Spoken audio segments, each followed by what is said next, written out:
اللہ رب العزت ہے اور وہ ایک ہے، ایک ہے۔ اس پر کیا دلیل ہے؟ اس پر بھی دلیلیں دینی ہوں گی مسلمانوں۔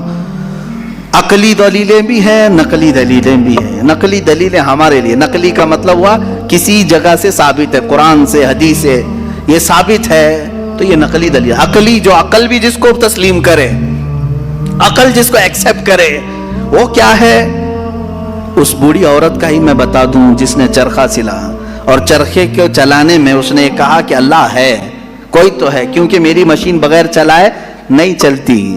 تو اس سے صاحب نے، جس نے سوال کیا، پوچھا کہ اچھا ہے تو کیا وہ ایک ہے کہ دو ہے؟ کہا نہیں ایک ہی ہے۔ کہا وہ کیسے؟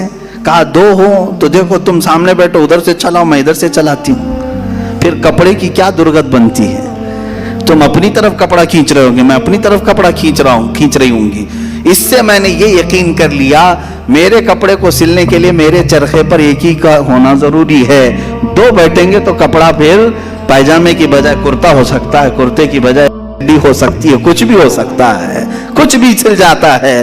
تو دو لوگ ایک مشین کو سلنے جائیں تو نظام درہم برہم ہو سکتا ہے، تو ایک پورے کائنات کا نظام اگر دو لوگ چلانے لگیں تو ایک دن ایک کہے گا نہیں میں آج بارش برساؤں گا، دوسرا کہے گا نہیں میں آج دھوپ ڈالوں گا، تیسرا کہے گا کہ نہیں میں آج چھاؤں ٹھنڈی پیدا کروں گا، تو یہ تو انہی کے درمیان جھگڑا ہوتا رہے گا۔ اسی لیے قرآن نے بھی کہا لَوْ كَانَ فِيهِمَا آلِهَةٌ إِلَّا اللَّهُ لَفَسَدَتَا، اگر ان کائنات میں، زمین و آسمانوں میں خدا کے علاوہ دو ہوتے تو ضرور اس میں فساد ہوتا، ضرور اس میں نظام درہم برہم ہوتا۔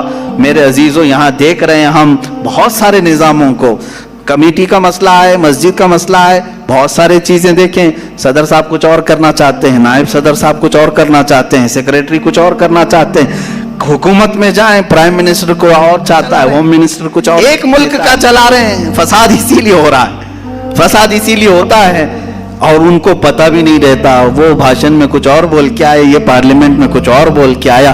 یہ سب ہماری مثالیں جو میں آپ کو پیش کر رہا ہوں